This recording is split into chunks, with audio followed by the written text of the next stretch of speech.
Hello, everyone. I hope you can hear me. I am Brian Bolton. I'm a finance professor at the University of Louisiana at Lafayette. Hello, Judy, Wendy, Katie, welcome. This is session 3 in our summer series on bridging the divide.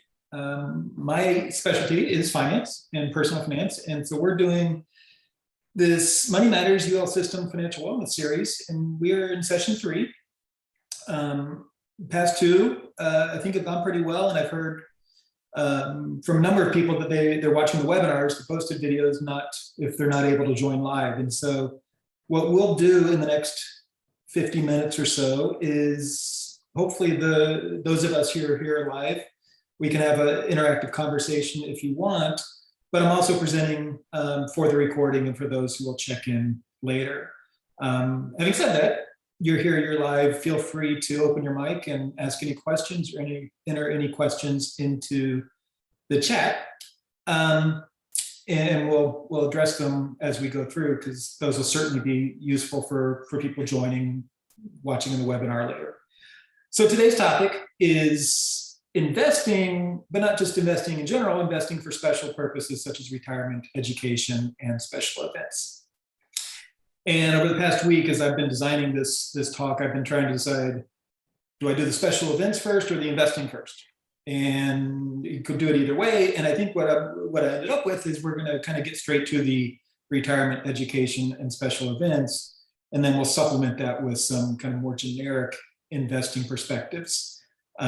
So if you're tuning in for the retirement, education, special events tips, they'll be front loaded. And then we'll back into kind of more generic investing tips that certainly applies to those special situations, but applies more generically to kind of anyone who might be joining. So that's my overly long introduction. Again, welcome. Again, please feel free to shout out questions during the conversation, or feel free to email me afterwards. brian.bolton@louisiana.edu. I'm in Lafayette. Most of the resources that we have here are posted on the UL System Moodle site, but I also have my own website through the business school at UL Lafayette, where I post these resources, other resources. I have a couple of books, workbooks posted at the business.louisiana.edu Finances Personal site. So please feel free to check that out or email me directly if you have comments, questions, anything. This is session 3 in our 6-part series. We've done kind of goals, habits, and strategies in session 1. We did budgeting, income, expense, debt management in session 2. Here we're getting straight to investing and these special situations. Again, as I mentioned, we'll start with kind of the special situations, and then we'll kind of back into more generic investing. Next week, we'll get into investing for international students, faculty, professionals. We've done this on the UL campus, and it's been really well received, and we think very helpful. However, if you're not international, faculty, student, professional, there will be enough generic investing perspective in there as well that we think anyone can benefit from. And then in session 5, we'll talk about tax planning specifically. What you'll see very shortly is that these special events we're talking about today are very much tax motivated. So we don't always like to think about taxes, but taxes play a big part in investing and investing decisions and investing strategies. We'll talk about those today in session 5 on the 27th. We'll talk kind of more generically or holistically about different tax strategies, different tax implications from a whole personal finance perspective, not just related to investing. And then our final session on August 3rd will be career planning, your money and your future, which really incorporates kind of all of these other perspectives we're thinking about, whether it's tax planning, investing, budgeting. Our careers take up a significant part of our life, and most of us work for money. We love our jobs, but might not be doing it for free. And so how do we think about our money and our future as it relates or revolves around our careers and our jobs? And so again, we've done that one on the UL campus for graduate students and others, and it's quite honestly, it's been the best. It's the most interactive because we all take our careers very personally. And I think in this business, this industry, we're proud of the work we do, and we want to make sure that our career goals align with our financial goals. So please join us if you can. Please join the webinars each session. in theory, has the same structure. If there are questions that you have, feel free to ask them any. I'll present some general update on investing and relevant current events. We're going to skip that, I think, today and just get straight to the specific guidance on today's topic. And if you have questions about current events, such as stock market or inflation or whatever you may have, we can talk about that. But we'll get straight to the investing topics today. And then certainly if we have time at the end, do more Q&A. I've got my clock in front of me. My goal is to shut up by about 12:45 or 12:50. And so that we can, have time to engage or finish our lunch or whatever we may be doing. This model you may have seen before. This is kind of the whole perspective on what I'm trying to do and where these conversations come from. Money can't buy happiness, but maybe money buys opportunities or creates opportunities that can lead to happiness if we make the right choices and if we have the right goals. So we all have family needs, financial needs, maybe career needs, maybe education needs. We think about what our goals are, short-term, long-term. I think in theory, we're all trying to achieve some level of happiness or well-being or prosperity and trying to find the right kind of balance or combination of choices and situations that achieve that. I like to use a lot of quotes. I've used these in the past sessions. Goal without a plan is just a dream. That's kind of where we started the series. Last week, we were talking about budgeting. We talked about wealth as largely the result of habit and building habits. And today we'll talk about, tenacity and just having a strategy and acting and getting started and sticking to kind of some strategy. Certainly these quotes kind of I like them because they kind of remind me of what we're doing. We're trying to do these ideas are kind of what we do with our family, our career, our education. And for some reason, we don't always think the same when we're talking about finances or money, and perhaps we should. So when I think about financial planning, we always start with goals. What are your values? What are your dreams? What are your goals? Everyone watching this webinar, this series has different goals and different family goals, career goals, education goals. We can't develop a financial plan to achieve those goals unless we really identify what those goals are. But in order to achieve those goals, we have to know where we are. And so we start with our current situation, whether it's education, career, family. And then we start from there, and then we use some plan to create the map, to get from A to B, to get from our present situation to our goals. The meat and potatoes, the foundation is investing, budgeting, debt management, taxes. Those are issues that we all deal with, that we all need to manage in a variety of ways. And that's the foundation for our personal financial plan. From there, many of us are going to have different issues on education, retirement, insurance. And then kind of the third level is family, succession planning, estate planning, philanthropy, business planning. That may or may not take priority in the short term, but maybe are longer term, kind of phase 3 objectives with a personal financial plan. We put all these together, and the ultimate goal is to achieve some level of happiness or wealth. If you've attended the other webinars, you know that I don't give a lot of advice, a lot of specific advice, because financial planning and personal finance is personal. We're all in different situations. We're all have different goals. And so how do we get from A to B? It's going to be very different. But the one piece of advice that most of us can follow, and this is where we focus the first 2 sessions, is save. If you can find ways to either increase your income or decrease debt or decrease expenses, be intentional about our saving. That saving can then work through towards investing, creating some sense of ownership, whether that's in a business or in stocks, bonds, financial securities, or your house or a car or whatever it may be that creates some type of wealth. Again, the wealth could be financial, could be emotional, could be family, whatever you think of as prosperity, well-being, happiness. In my mind, in our eyes, that is what wealth is. That's what we're trying to achieve. From a financial perspective, it all starts with savings. And so we start with savings, we do some investing, and that's where the wealth comes from. We talk about this personal finance. It all starts with the plan. And you're here, hopefully, because you're looking to do something with a financial plan, with your financial situation. For most of us, the most difficult thing is to act, to get started. And the second half of today's slides, if we get there, it's about that. It's about that acting and getting started. the rest is mere tenacity, sticking with it, sticking with your plan, and executing your plan to get towards your goals. So with that backdrop, we'll get to the special events into investing. And I've been doing these series, these webinars in a variety of forms for a couple of years. And some questions come up over and over. And a common question is it worth working with an investment company? If you're new to the stock market, you're new to investing, and is this affordable? Should I be doing it?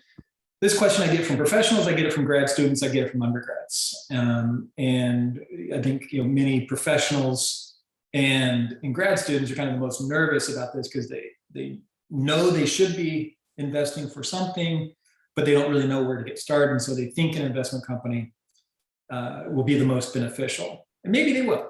So is it worth it? Is it affordable? Depends on your situation. Personal finance is personal.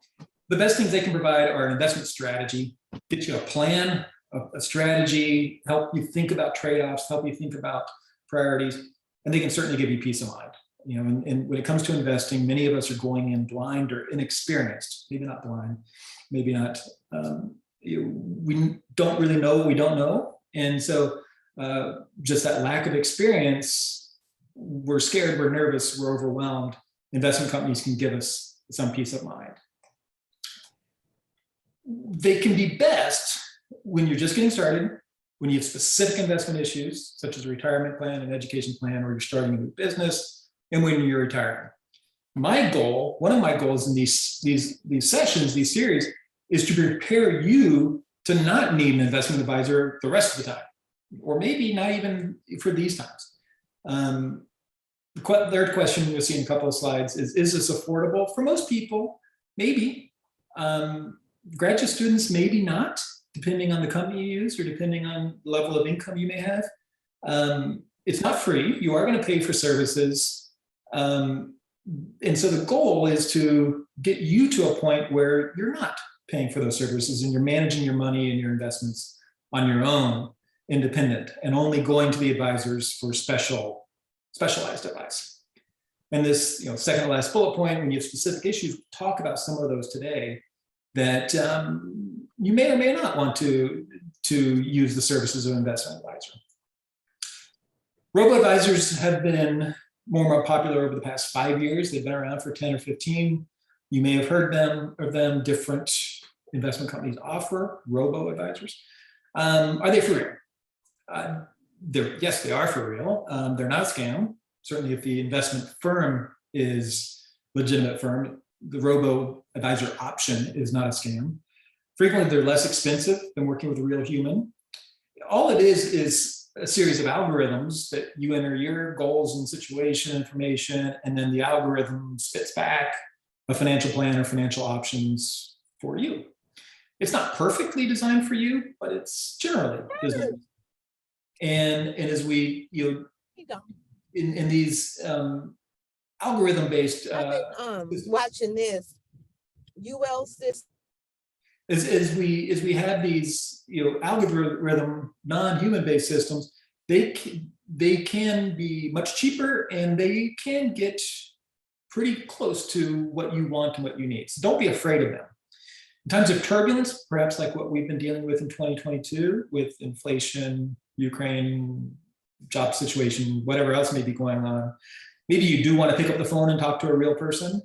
And so what a lot of people find is, working with an institution or a company that has both options, maybe is the best case scenario, the best balance.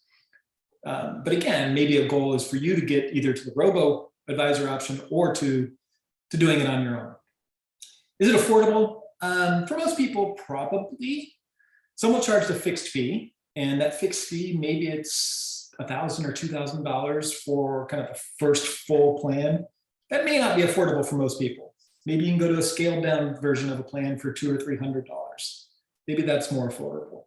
And if you're just getting started or you have special situations, such as retirement or education, paying that $200, $300, $500 once may be worth it, but paying $1,000 a year maybe isn't, for example.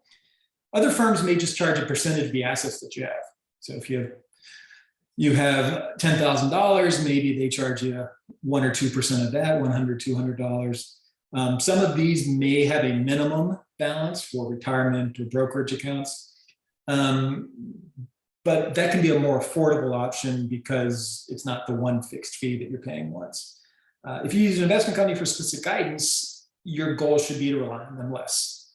And so it causes me some pain, I think, when I hear of graduate students who have investment companies that they're using all the time and they're paying that $1,000 a year or whatever. It's probably not a great use of their money when that investment company may not be adding a lot of marginal incremental value.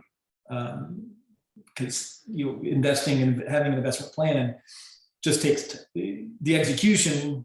You don't need day-to-day oversight. You need kind of once or twice to get it started and then let it roll. So maybe working in an investment company is beneficial to you, certainly in specific situations or specific times. Maybe it makes sense. In one sense that it may make a lot of sense is kind of managing taxes. And as I mentioned the opening, taxes are ubiquitous in financial planning and investing, and having an appreciation for what decisions will trigger tax gains or losses or whatever may be very helpful. We'll talk more about these in a couple of weeks, but we'll talk about some right now. So a question that comes up, what are the tax implications of investing? And so this question, when you have a stock that appreciates in value, do you have to sell the entire stock to gain the profits? Maybe, maybe not. Doesn't ask about taxes, but to me, this is a tax question. So the answer is maybe you're kind of. So assume you bought one share for $100, and then it increases to 120. You have 120. You have something that's worth $120. Now you want to turn that into cash. How do you do it? Well, you do have to sell the entire share. You have to completely liquidate, sell the entire share, get that 120 cash, and then you will owe taxes on the gain. So you'll owe taxes on the $20. We'll talk about in a minute whether that's what rate that those taxes might be paid at, your capital gains rate or your ordinary income gain. So in order to get cash, yes, you do have to sell the entire share in this case. And as soon as you sell, you will owe taxes. You don't owe taxes in this case until you sell. When it goes from 100 to 120, you don't owe taxes on the 20 then. You only owe taxes on the 20 when you sell. And if it goes from 100 down to 80, you don't owe any taxes at all. You lost $20, but you don't owe taxes on anything. So that's one example. Another example, now it's not just one share for 100, maybe it's 5 shares for 20. Same total investment of $100, same percentage increase. Now each share increased to $24. Total investment is $120. Now you can kind of pick and choose. How much cash do you need? Do you need the full 120? Do you need to sell all 5 shares? Or can you just sell 1 share, leave the other 96 invested? Sell 1 share, you're basically cashing out your gain of $20, right? You're getting the 24. And you owe taxes on just the gain of that $4 on a single share. And so I mentioned this, and we'll see another example on the next slide, just to be thoughtful and mindful of flexibility. Flexibility for tax purposes, flexibility for liquidity purposes. Previous slide, liquidity is $120. You have your choices. I can have 0 or I can have 120 after the stock increases. This example, you can have multiple options. You can have 0, you can have 120, you can have 96, 52, 48, 24. And then you can have different tax options in there as well. And so when you're building an investment strategy, you're thinking about investments, we don't always think about taxes first and foremost, but we should think about taxes and tax structuring or implications pretty quickly as a full part of any investment plan. So another option is that we bought the 5 shares, $20 each. Each share increased to 22, not 24. Value of your investment is 110, a little bit less. But at the end of the year, the company that you owned paid a $2 per share cash dividend. Many companies do this, probably 30 or 40% of the companies out there do pay cash dividends. And that cash dividend is just the company returning some of its profits to you, returning some of its net income, its net profits to you. You're the owner. You own this cash flows. The company doesn't really. Company is just a shell for your ownership. And so many companies will give you your cash back regularly. Maybe it's annually, maybe it's quarterly. In this case, we got $2 per share. We own 5 shares. That's $10 of cash income. You don't have a choice, right? You can't refuse this. The company's giving it to you. You didn't have to sell anything. So you didn't have to, one, you didn't have a choice. 2, you didn't have to make a choice. You're still invested in the company. You still have an investment worth $110. And now you get $10 of cash back from the company. Sounds like pretty good news. The bad news is now that you owe income taxes on the $10 in dividends. And $10 in dividends will always be taxed at your ordinary income rate, just like your salary, your paycheck, which is typically going to be a higher rate than capital gains or anything else. So when you're investing, be aware. The moral here is always be aware of what the tax consequences are. Some people don't like to invest in companies that pay dividends for this exact reason. Many people, my parents who are retired, they like to invest in companies that pay dividends because they know they're getting the income. They have to pay the taxes, but they value the income in retirement. And so be aware, be tax aware of whatever your investment strategies are. I introduced this approach last week in session 2 on budget management. We'll use this to segue into investing for special purposes.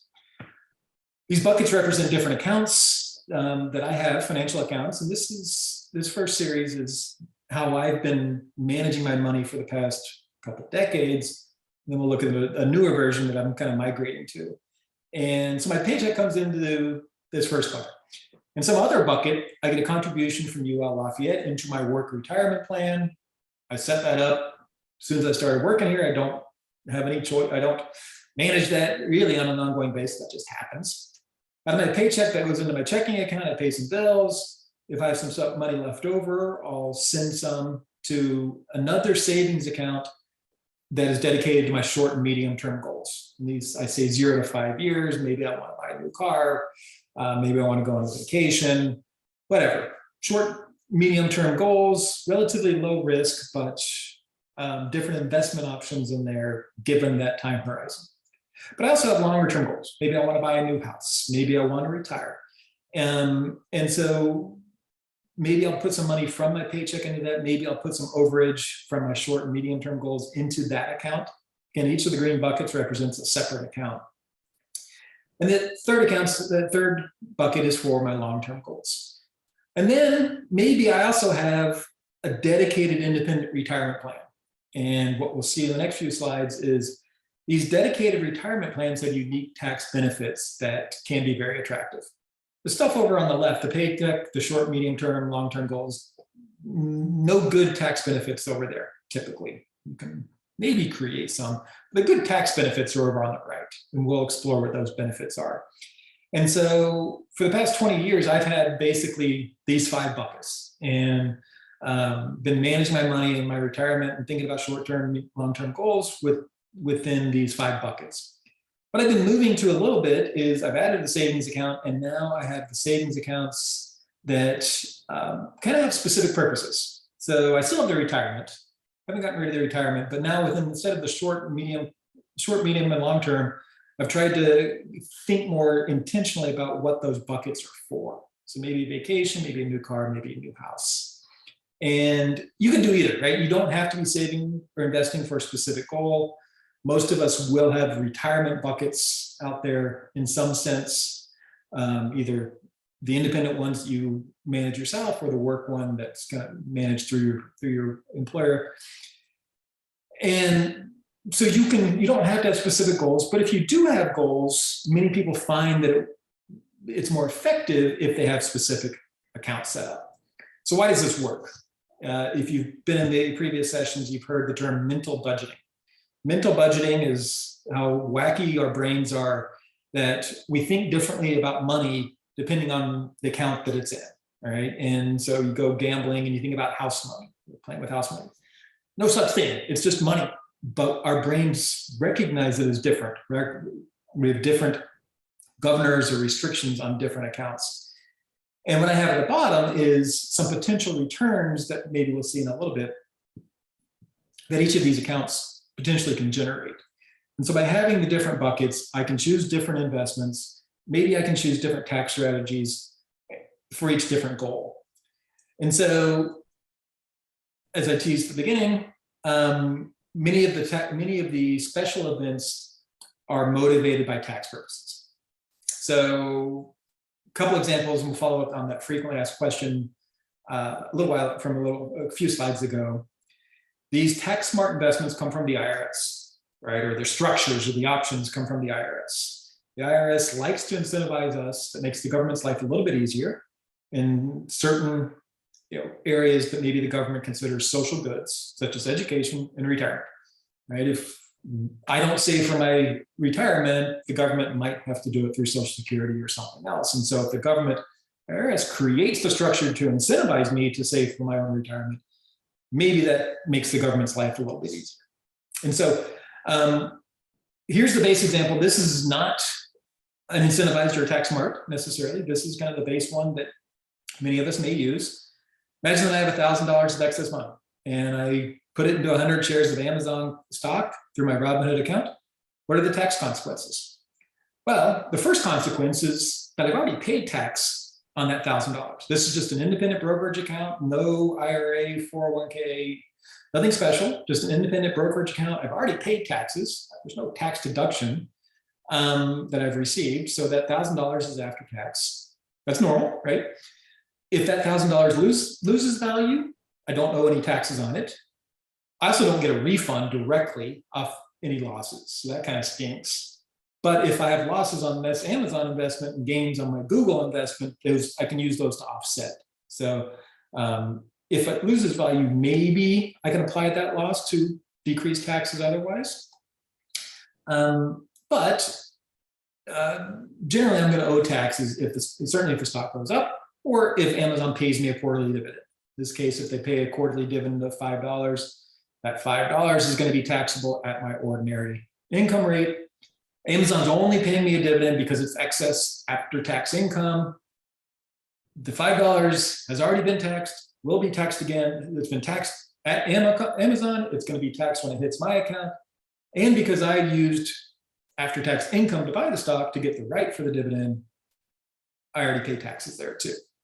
And so effectively, there's triple taxation. Again, not necessarily bad, not necessarily good, just one of the costs of playing this game. Back to the other kind of without a dividend example, if my investment increases from 1,000 to 1,500 and I sell after 6 months or anytime under a year, I'll owe ordinary income taxes on that $500 gain. My investment increases 1,000 to 1,500, I sell after 5 years or anything over a year, although capital gains taxes. This is kind of the tax smart message number one. Be very thoughtful about your holding period. Be very thoughtful about whether you've owned a security an investment for more than a year or less than a year. Some of the highest costs of investing occur by trading a lot. Investors who trade the most have the worst performance. That's a fact. 100 years of research suggesting or demonstrating that people who trade the most have the lowest returns. And a big part of that is because they owe ordinary income taxes on it. And or for most of us, ordinary income taxes are going to be significantly higher than capital gains taxes. Capital gains tax is lower in theory to incentivize us not to trade, to hold for the longer term. And so we get a lower rate from that. So be very mindful about your holding period. These 3 slides have indicated kind of a very traditional brokerage account investing tax agnostic perspective. But now let's be tax smart. Unless we're using a dedicated tax preferred instrument, we may pay lots of taxes, not necessarily bad, it's just a normal cost. But we can be more strategic and maybe utilize a tax preferred to avoid or defer some taxes for some of our investment buckets. If we've got 5 or 6 buckets or 5 or 6 accounts, maybe 2 or 3 of those can be tax smart. What are the tax smart, tax preferred investment vehicles? You've probably heard the acronyms or the names. IRA, individual retirement account. Roth IRA, similar but different individual retirement account. A 403B or 401k retirement account. These are company-sponsored accounts. The individual and Roth IRA, these are not company sponsored. You and I can do these on our own. 403b, 401k, we have to do through our employer. We'll go into more detail on each of these in just a second. And then the fourth option, unrelated retirement, is a 529 college savings account. When I teach this to students and in class, I frequently cite the 529 as the platinum tax preferred vehicle that the IRS provides. I don't know if that's true, but I feel like it's true. And there are enormous benefits to a 529 college savings account or education savings account. If you are going to be having education expenses in the future, whether they're your expenses or a child's or a grandchild's, nieces, nephews, cousins, friends, whatever, 529 has enormous flexibility and really good tax benefits too. So let's go through these a little bit. We'll highlight not just the features, but kind of the differences. An IRA, again, you and I we can go open one at a brokerage firm or just about any bank or credit union that will sponsor this. You can contribute up to $6,000 a year if you're under 50. If you're over 50, you can contribute additional $1,000, $7,000 total. You can invest in lots of stocks, bonds, mutual funds, just about any publicly traded security. So any stock, company, bond that you may have heard of, may be intrigued in about, most of those you can invest through an IRA. Regardless of what company sponsored accounts you have, you can have an IRA, and perhaps you should have an IRA. Even if you don't put $6,000, if you just put $60 in per year, having that account established gives you additional flexibility. With an IRA, what are the key features? You get a tax deduction today. So if you contribute $6,000, your tax return for 2022, you'll say, I put $6,000 in IRA, your taxable income, your pre-tax income will decrease by $6,000. So it's a kind of a pre-tax deduction that you have to claim as a deduction in your account. That's the benefit. The cost, potentially, is you will pay ordinary income taxes when you withdraw the money in retirement.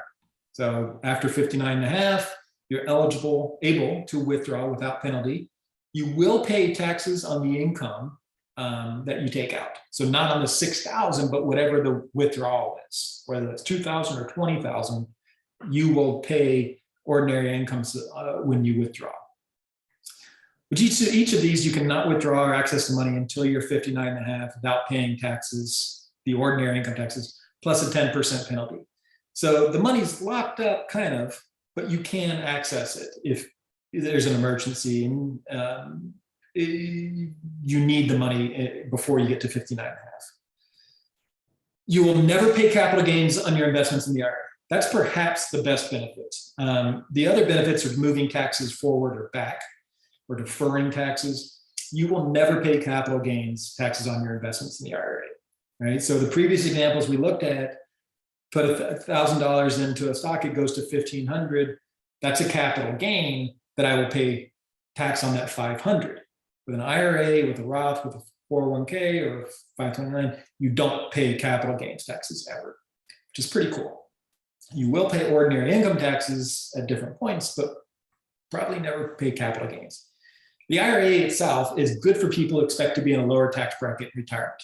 So if you're moderately high income now, or you expect to be in a low income in retirement, having an IRA may be the best thing for you. The Roth IRA is similar but different. Basically the same terms up top. The differences are you do not receive a tax deduction today, but you never pay taxes in the future. So with an IRA, you get the tax deduction today, but then you pay income taxes in the future. The Roth, you don't receive it today. You don't receive a tax deduction today. The IRS doesn't really care what you did today, but you have to, because all your money is after tax, you won't pay taxes in the future. Again, you'll never pay capital gains taxes on this. And so this means that it's beneficial for people who are in higher tax brackets in retirement. When I work with students, whether grad students or undergrads, many of them see the innate benefits of a Roth IRA over an IRA because students have relatively low income and expect to have higher income. And so the Roth IRA is really good, really beneficial for people who may be in lower income situations today and expect to have higher income situations in the future. I didn't prepare a slide on this, or I didn't mention this, but you can do both. You can have a Roth IRA and an IRA. The catch is you can only contribute a combined $6,000 or $7,000 per year. So you can do 2 and 4, 3 and 3, or 6 and 0, but you can't do 6 and 6. You can't put 6,000 into each. Having multiple accounts may be a really tax smart strategy, because then you can kind of choose what cash you take out or withdraw, and choosing that cash, in theory, you can minimize your tax rate or your tax load. So an IRA and Roth IRA, very similar. It's just the difference is about when you recognize taxes. Now, there is some fine print that I didn't include on here, and so there are some restrictions on who is eligible for these based on your income, maybe whether you're married or not, or whether your employer provides a qualified plan. But many people, most people, certainly students, and many people in education, certainly many of us in the UL system, we would be eligible for either of these, if not both. But there is some fine print that does apply. But most of us would be eligible for either the Roth IRA or the IRA. The third option that is less, so these are the two primary options that we can do as individuals. The third option relates to our employer. And so 403B or 401k, probably heard the term 401k more often. Private companies or non-governmental for-profit companies typically have the 401k. We, as government entities, nonprofits, we have a 403b. Our optional retirement plan functions as 403b. And these are offered by your company. So these are functionally, these two accounts are functionally the same. The employer, in our case, the UL system, offers this. They don't have to offer it, but most companies do as a benefit. Functionally or structurally, they're very similar to the IRA, and they're very similar to the IRA, less so the Roth because of when we get the tax benefits. But the numbers are very different. You can contribute up to $20,500 as an individual each year. And then your company can contribute up to, I guess, $40,500. Your total contribution can be $61,000 total. So much more that we can put. Maybe many of us aren't in a position to allocate that much to retirement, but the flexibility is there. And as your salary increases, maybe you can contribute more. Maybe we never get to where you're contributing $20,000, but you want to do more than the $6,000 or $7,000 you can do with an IRA. And so maybe you do $6,000 in an IRA and $5,000 through the optional retirement plan at work. If your employer offers a match, consider it. And there's fine print here too. If you have opted into the defined benefit plan or the pension plan through the UL system or through your university, employer match probably doesn't apply to you. For the optional retirement plan, there's generally no matching. But if you chose to have the defined contribution plan as your primary retirement plan, the employer match is a big part of that. So pay attention to the fine print. You can do the optional retirement plan and the pension, but you're not getting the match through the optional retirement plan, if that makes sense. This account is assigned by your employer. Your employer, the system or the university, will then hire a company, appoint a company that holds the assets, but then you get to choose what you invest in, kind of. With an IRA, you can choose just about anything. With a 403b or 401k, that company, that brokerage firm that the employer has chosen will choose a small number of mutual funds that you're eligible to invest in. And it may be 20, but even those 20 funds give you a lot of options, a lot of flexibility. You can't invest in Tesla or you can't invest in Amazon, but you can invest in funds that hold those, whether it's an aggressive growth fund or a value fund or an income fund. You'll have typically a number of options. So you have less investment flexibility, you have more money you can put in, may or may not get the match, depending on what other employment choices you've made through your employer. This is just like an IRA. You get the tax deduction today. You pay ordinary income taxes when you withdraw. And then again, you never pay the capital gains taxes, which is the feature of all of these.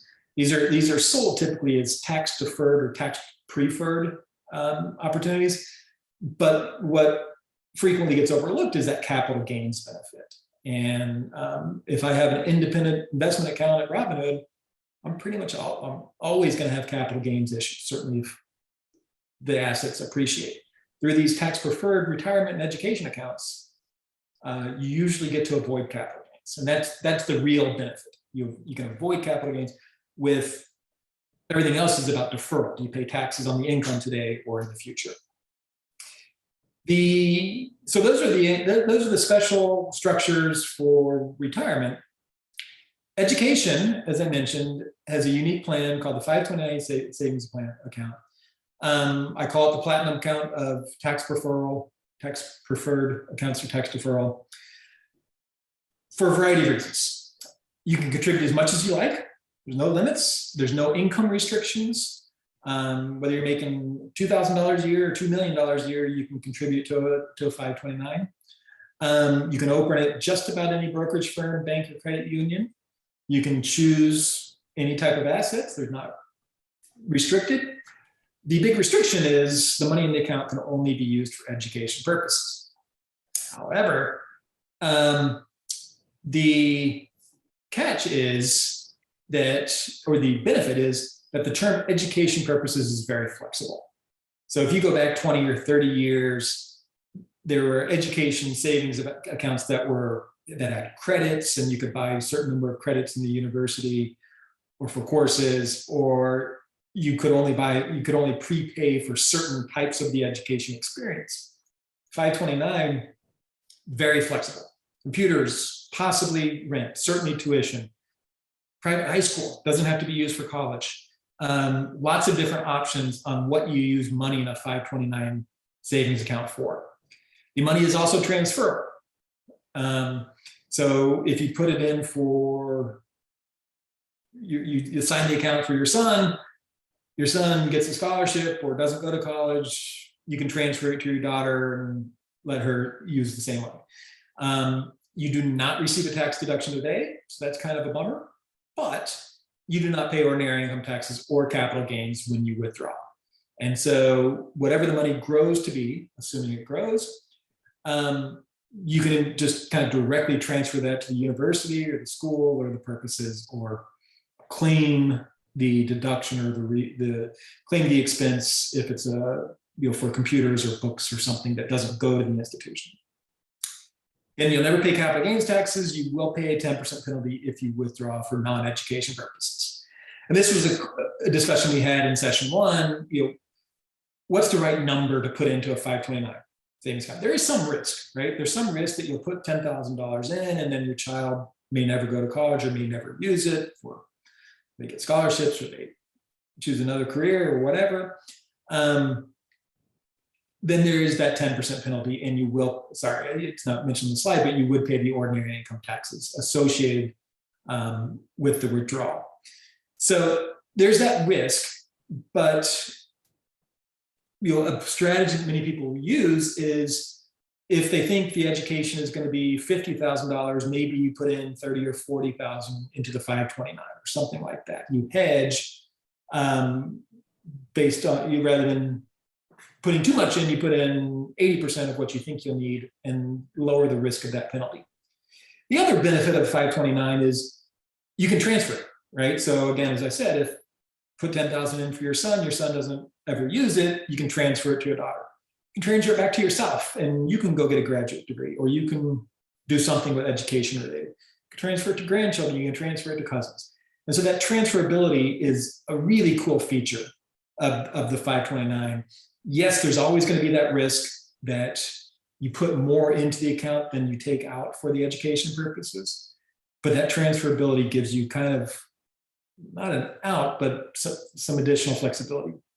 So those are the 4 accounts that really contribute to tax smart investing, tax smart strategies. Some concluding thoughts. It's okay to have multiple. You can have all 4 of these. Many people do. I have 3 of these 4, I guess. And the reason to do that is most of us have no clue what our income situation is going to be or what our tax rate is going to be. Having multiple accounts, multiple sources of income allows you to be strategic about selecting income to decrease your overall tax rate. So maybe you have 1 year in retirement where you have a lot more income than you thought. Maybe you're doing some consulting and you want to take money out of your Roth IRA because you know that's not going to be taxed. Or maybe you have relatively low income, you want to take money out of your regular IRA and it's going to be taxed, but it's going to be taxed at a low rate. And so you can be strategic if you have multiple accounts. If you don't have multiple accounts, you only have one option. And it's okay to have multiple. It's legal, not just smart, it's legal. With the 401k, the 403b, pay attention to matching, pay attention to vesting. For those of you who may have chosen the pension, the defined benefit plan, matching is not important, but vesting is. I think in the US system, we have a 5-year vesting period. You have to be employed for 5 years, and then you're eligible for the defined benefit pension. If you change jobs, make sure that you're aware of any vesting or matching rules. We'll talk more about that changing job situation in a couple of weeks in our career planning session, but having multiple accounts gives you flexibility if and when you change jobs. For the most part, if you change jobs, you can take retirement benefits with you, except potentially for the defined benefit or the pension. If you've exceeded the vesting, you will have those, always have those, if you leave the current job. So it doesn't really matter that you can't take it with you. You'll always have that benefit, even though you're not contributing or growing to the account.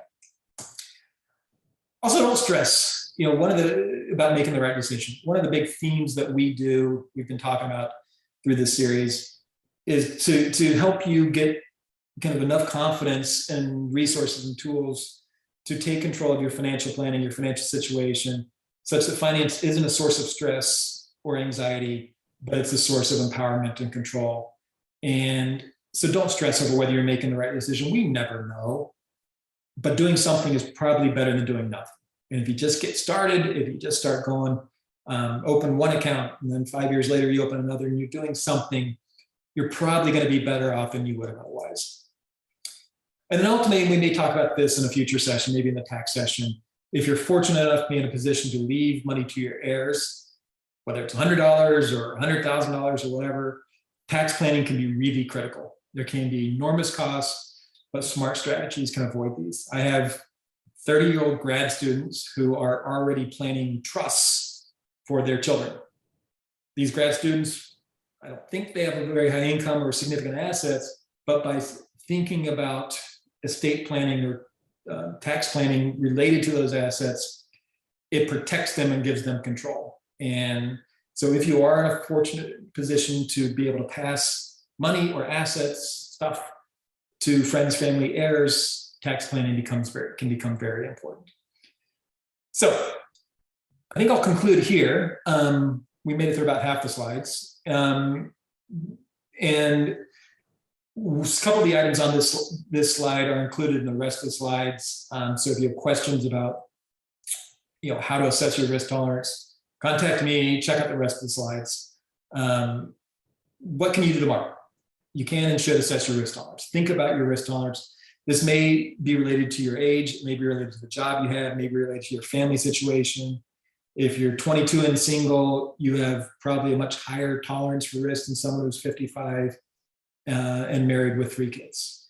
And so that risk tolerance will impact the investment decisions you can make or should make. A common theme of everything we do: talk to your family, talk to your loved ones, talk to your spouse, talk to your partner, talk to your kids, in fact, about goals and strategies. Having this avenue of communication so that everyone has common, shared, aligned goals makes everything more smooth. And it's probably more empowering, more fulfilling when you achieve the goals. You can open an IRA, an individual retirement account, and or a Roth IRA tomorrow. You can do both. Contribute $100 to each. Again, there's fine print. that depending on your income, you may not be allowed to do one or either or both, but most of us will be eligible to do at least an IRA, if not both. You can choose one, you can do both. Just getting started gives you options. If you think you're going to have high school, private school, college expenses in your future, you can open a 529 education savings account. I've had 25-year-old graduate students who don't have kids but are getting married open the accounts before having their children, and just because they want to get started. And so you can do that. The catch is the account has to have a social security number tied to it. So what you would do is you would open it in your name with you as the beneficiary, and then transfer it to your children if and when you have children. Again, there's some risk, right? With the 529, there's risk that you'll put money into the account and you don't have the education expenses in the future. But the tax benefits are enormous, that for many people who are planning on having children in the future or already have children who may or may not be on track to college, the tax benefits are so enormous that it can be a really good program for many people. Again, as I said, you can have multiple savings and investing accounts for multiple goals, whether that's 2 or 3 savings accounts at your bank, or a couple retirement, a couple IRAs, 529, 2 or 3 savings. The more diverse your portfolio is, the more options you have and the more you can assign them to multiple goals. And again, do not stress over picking the right or the best investment. No such thing. None of us, nobody can tell you what a perfect investment is for you or for anyone. No one can tell you what you should be doing. We can provide options, and then it's up to you to kind of pick the option you think best aligns with your situation and your goals, and then get started, monitor, adjust. Your situation will change, your goals may change, markets may change, right? The 2022 is a very different financial market than 2021. Maybe that impacts our decisions too. And so do not stress over picking the right or the best investment. No such thing. Just get started, monitor your situation, adjust as necessary.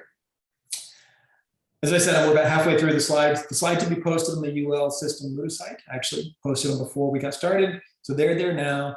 The rest of the slides get into the nuts and bolts of investing. So whether it's not really investment advice, there's not really investment advice, but just different investment perspectives, different options, some specific things you might want to invest in or think about investing in, some strategies, a lot of math, some numbers, some perspective, some morals, some tools. This is a tool for assessing your risk tolerance. If you work with an investment advisor, that's one of the first things they'll ask you. And then some more specifics on investing. And finally, some math. The purpose of this math is just to say, get started. When you start these programs, when you start investing, it can be overwhelming, but getting started has significant benefits. Just getting started, get over that hump, put the plan in action, and you can figure out the details later. But getting started is step one, and then you can worry about the details later. Your values, your goals, financial strategies, investment strategies. This is the process we're going through. You're going to change everything. The situation will change. Your plan will change. That's okay. That means you're in control. You want to be in control. You don't want the markets to control you. I'll conclude with my favorite quote about financial planning or entrepreneurship, or maybe life, from Alice Walker. Don't wait around for other people to be happy for you. Any happiness you get, you've got to make for yourself. And I think that's the theme of these series. Take control of your financial situation, make that happiness for yourself, create those opportunities for yourself. We'll be back next week talking about investing for international faculty, students, and professionals. And much of that will be the slides we just skimmed over. This kind of generic investing perspective with specific focus for international opportunities and constraints, but also very generic perspectives that hopefully will apply to anyone and everyone. So please join us if you can. We'll do more tax planning in 2 weeks, and some career planning. In the interim, please feel free to contact me brian.bolton@louisiana if you have specific or general questions. Personal finance is personal, and so it can be difficult in these sessions to apply it to yourself. That's what I'm here for. We can have a conversation. We can make it as personal as we want. Thank you, everyone, for joining. I'm sticking around, so if you have questions, let me know. Katie has